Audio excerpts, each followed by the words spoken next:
like a Hellcat.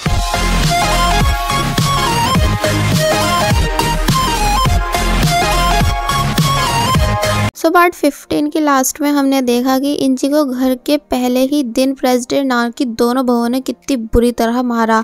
और फिर जब जैसे प्रेसिडेंट ना भी वहां आने लगे तो वो दोनों इंजी को खड़ा कर उसे धमकियां सुनाने के बाद जल्दी से बैठ के पीछे जाकर छुप गई कि अगर मुंह खोला तो सुबह भी तू पिटेगी। इसलिए जब जैसी प्रेसिडेंट ना अंदर आने के बाद इंजी से पूछते हैं कि क्या तुम यहाँ कंफर्टेबल हो, यानी तुम्हें मेरी दोनों बहुओं ने बुली तो नहीं किया। तो ये सुन इंजी उन्हें सच बताना तो चाहती थी कि वह जस्ट अभी उन दोनों से बुरी तरह पिटी है, मगर दोनों जालिम बहुओं के इशारेबाजी देख वो डर कर प्रेसिडेंट ना से कुछ नहीं कहती। अब नेक्स्ट सीन में हैजुन जो कि जब जैसे ही वापस घर जा रहा था कि तभी उसे नाहिरोक पूछती है कि क्या ये बात सच है कि तुम सेक्रेटरी बाका को लाइक करते हो।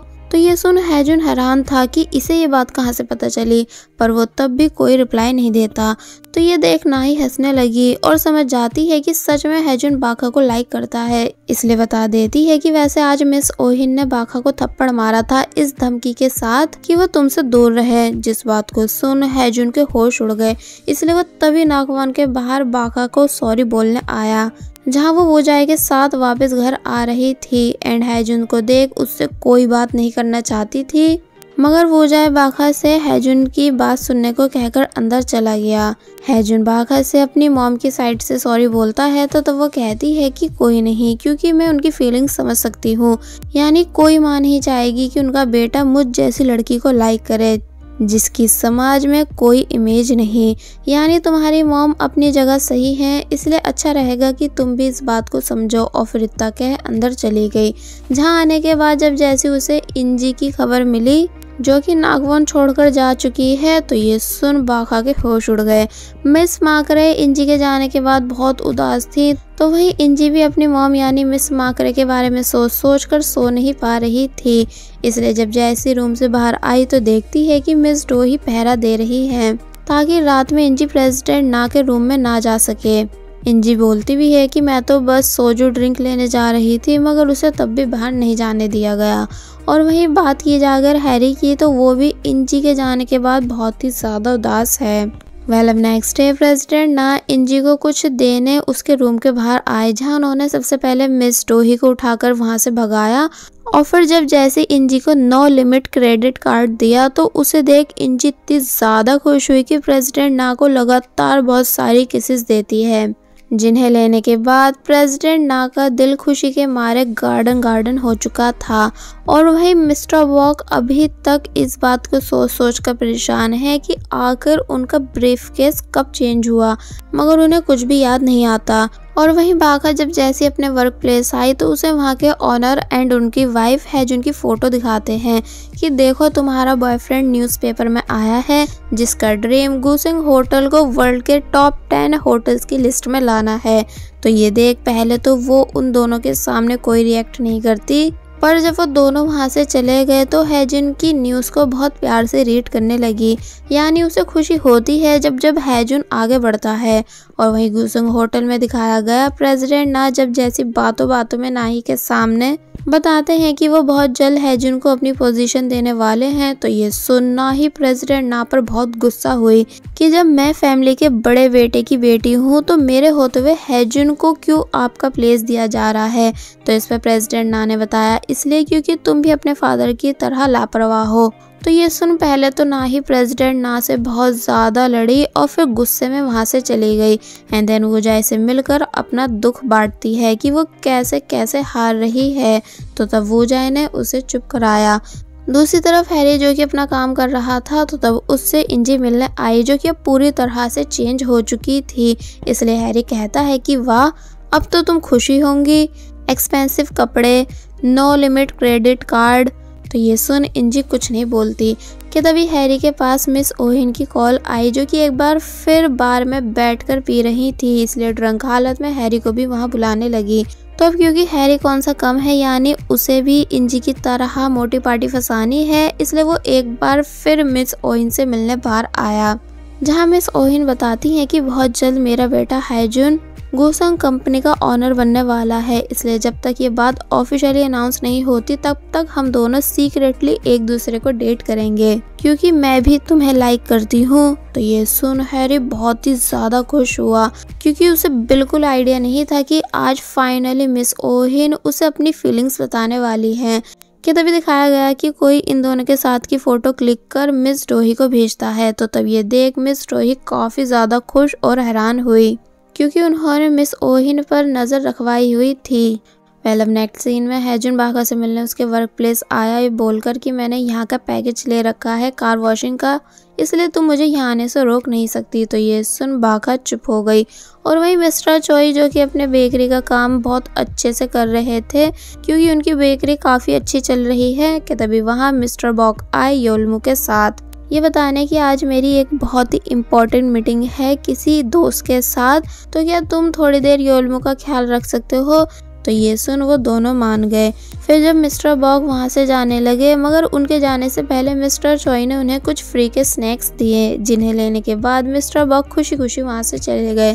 अब क्योंकि मिस्टर चोई को एक केक डिलीवर करना था, इसलिए वो ये काम मिस यांग को देते हैं, जिसे करने के लिए मिस यांग भी खुशी खुशी रेडी हो गई एंड कहती हैं कि ठीक है मैं योलमू को भी अपने साथ लेकर जाऊंगी।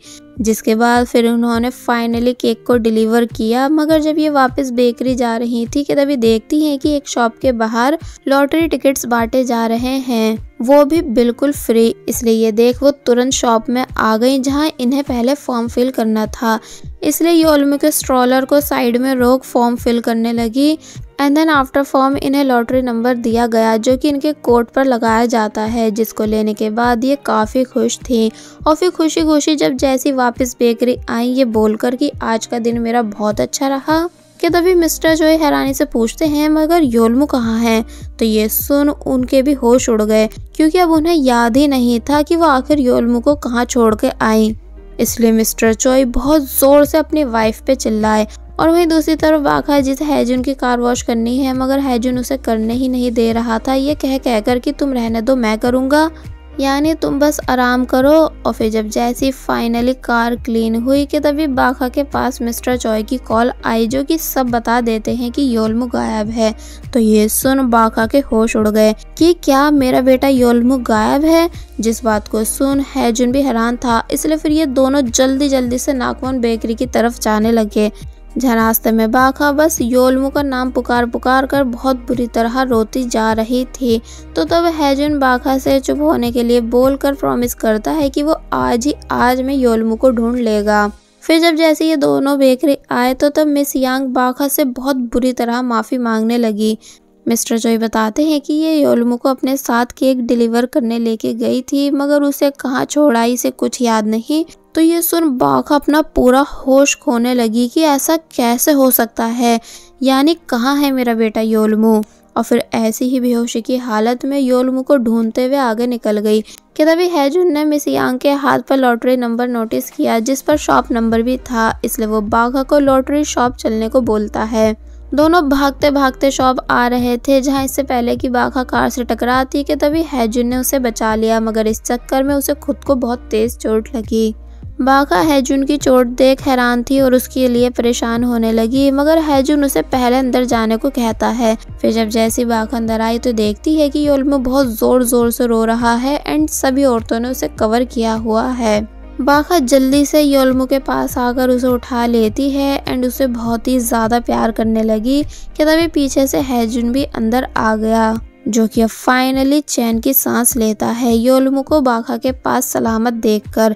मगर अब क्योंकि इस चक्कर में हैजुन के काफ़ी तेज चोट लग चुकी थी, इसलिए उसे देख बाका परेशान होने लगी। दूसरी तरफ हमें नॉर्थ स्काई होटल के मेन ऑनर यानी प्रेसिडेंट को दिखाया गया, जो कि और कोई नहीं बल्कि मिस्टर बॉक हैं। यानी ये नाकवन वालों के सामने गरीब बन के दिखाते हैं, जबकि ये सुपर रिच हैं, ठीक प्रेसिडेंट ना की तरह। पर अभी किसी को इनकी सच्चाई नहीं पता। यानी मिस्टर एंडी इन्हीं के आदमी थे जिन्होंने गुसंग होटल के साथ कॉन्ट्रैक्ट साइन किया था। इसका मतलब प्रेसिडेंट ना, जो कि कब से नॉर्थ स्काई होटल के साथ काम करने के लिए बेचैन हैं, पर उन्हें बिल्कुल आइडिया नहीं कि उस फेमस होटल का ऑनर और कोई नहीं बल्कि उनका जानी दुश्मन मिस्टर बॉक है। वेल अब नेक्स्ट सीन में हैजुन पहले डॉक्टर के पास आकर बैंडेज कराता है। देन ये दोनों साथ में लंच करने आए, जहां इस बारी बाका हैजुन को ट्रीट दे रही थी कि तभी हैजुन जानबूझकर हाथ पर चोट लगने की एक्टिंग करने लगा ताकि बाका से अपने हाथों से खिलाए। देन ऐसा ही हुआ, यानी बाका को मजबूरन हैजुन को अपने हाथों से खाना खिलाना पड़ा। तो तब ये देख हैजुन बहुत ही ज़्यादा खुश था। फिर जब जैसे हैजुन ने बाघा को उसकी फिक्र में विटामिन मेडिसिन दी तो उसे देख वो एकदम ही शांत हो गई कि इसे मेरी कितनी फिक्र है। इसलिए बोलती है कि प्लीज़ ऐसा मत करो, यानी तुम मेरे लिए जो कुछ भी कर रहे हो सब बेकार है, क्योंकि मैं कभी तुम्हें अपने साथ इमेजिन तक नहीं कर सकती। तुम एक बहुत ही अच्छे इंसान हो, इसलिए तुम्हारा पूरा हक बनता है कि तुम्हें भी तुम्हारी जैसी एक अच्छी लड़की मिले। तो ये सुन हैजुन शांत हो गया और बाका से चुप होने को कहने लगा, मगर बाका चुप नहीं होती बल्कि हैजुन को न्यूज़पेपर की वही कटिंग दिखाती है जिसमें हैजुन ने अपने ड्रीम के बारे में बताया है। इसलिए यहाँ बाका हैजुन को मोटिवेट करती है कि उसे सिर्फ अपने ड्रीम पे फोकस देना चाहिए। मगर जब जैसी बाका ने पूछा कि वैसे तुम बहुत एजुकेटेड भी हो, है ना, यानी मैंने सुना कि तुमने फॉरेन कंट्री यूनिवर्सिटी से MBA करा है, तो तब MBA का नाम सुन हैजुन थोड़ा डर सा गया। इसलिए बाका से बस चुप होने को बोलता है, ये कहकर कि ठीक है मैं समझ सकता हूँ जो तुम मुझे समझाना चाह रही हो, इसलिए चलो अब बस चुपचाप लंच करो। तो तब बाका लंच करने लगी और वह इंजी जो कि मिस माकरे से मिलने आई थी, मगर मिस माकरे ने उसे वहाँ से भगा दिया ये कहकर कि अब तुम मेरी बेटी नहीं। और फिर जब जैसे मिस माकरे मिस्टर बॉक की ब्लैंकेट उनके रूम में रखने आई कि तभी उनको कांग का वही बैग मिला जिसे मिस्टर बॉक ने ब्लैंकेट्स के अंदर छुपा कर रखा हुआ था। इसलिए यहाँ इतना सारा पैसा और गोल्ड देख मिस माकरे के भी होश उड़ गए कि ये सब मिस्टर बॉक के पास कैसे। कि तभी उन्हें मिस्टर बॉक की बात याद आई जब वो हंस के कह रहे थे कि मैंने बैंक लूटा है, तभी मेरे पास इतना सारा पैसा है। बाय द वे मिस्टर बॉक ने ये बात मजाक में कही थी, मगर मिस माकरे इस बात को सीरियस समझ कांग के बैग को आग जलाने वाली जगह छुपा देती हैं ताकि मिस्टर बॉक गलत पैसे का इस्तेमाल ना करें। फिर जब जैसे मिस्टर बॉक वापस आए तो तब उन्हें वो बैग कहीं नहीं मिला, जिस वजह से वो काफ़ी परेशान हो चुके थे। अब नेक्स्ट सीन से मिस ओहिन और हैरी एक दूसरे को सीक्रेटली डेट करना स्टार्ट करते हैं, जहां हैरी ने अपने बारे में मिस ओहिन को सब कुछ सच बताया कि मैं गेस्ट हाउस में रहता हूं एंड मेरे पास ज़्यादा पैसे नहीं। तो तब ये बातें सुन मिस ओहिन हैरान तो थी, मगर कहती हैं इट्स ओके क्योंकि मैंने तुम्हें पैसों की वजह से प्यार नहीं किया। तो ये सुन हैरी खुश हो जाता है और वही ना ही वुजाई को अपने साथ अपने डैड के मेमोरियल पे लाई, जहाँ वो वुजाई को अपने डैड से इंट्रोड्यूस कराती है ये बताकर कि हम बहुत जल्द शादी करने वाले हैं। तो ये बात सुन वुजाई भी हैरान रह गया कि क्या सच में इतनी जल्दी। तो इस पर वो खुशी खुशी से हाँ कहती है। एंड वह इंजी जब जैसे अपना बाहर घूमने के बाद वापस प्रेसिडेंट ना के घर आई तो तब मिस डोही उसके लिए डोर ओपन नहीं करती बल्कि इंजी का बैग लाकर उसे बाहर फेंक कहती हैं कि ये लो अपना बैग और यहाँ से निकलो। इंजी ने बहुत कहा भी कि प्लीज़ आप मुझे अंदर आने दीजिए क्योंकि बाहर बहुत ठंड है, मगर वो मानती नहीं बल्कि इंजी को फिर से पैसों का एनवलप दे कहती हैं कि मैं तुम्हें खाली हाथ नहीं भगा रही हूँ, यानी तुम ये पैसे लेकर यहाँ से जा सकती हो। और वहीं दूसरी तरफ बाका जो कि हैजुन के साथ वापस नागवन आ रही थी, तो तब हैजुन उससे प्रॉमिस करता है कि वो उसकी हेल्प कराएगा कांग के केस को सॉल्व कराने में। तो ये सुन बाका हैरानी से पूछती है कि क्या सच में। तो इस पर उसने हाँ में जवाब दिया। बाय द वे यहाँ ये दोनों बातें कर ही रहे थे कि तभी हैजुन के पास एक रिपोर्टर की कॉल आई जो कि हैजुन से उसकी फॉरेन MBA डिग्री के बारे में कुछ पूछने वाली थी। तो तब MBA का नाम सुन हैजुन ने तुरंत कॉल को काट दिया। बाका हैरानी से पूछती है कि क्या हुआ, यानी क्या कुछ हुआ है, मगर हैजुन मना कर देता है। मगर अब क्योंकि बाका नोटिस कर चुकी है कि कॉल के बाद से हैजुन बिल्कुल ठीक नहीं बल्कि बुरी तरह घबराया हुआ है, इसलिए नागवन पहुंचने के बाद हैजुन को समझाती है कि अगर कोई बात है तो वो तुम मुझसे शेयर कर सकते हो।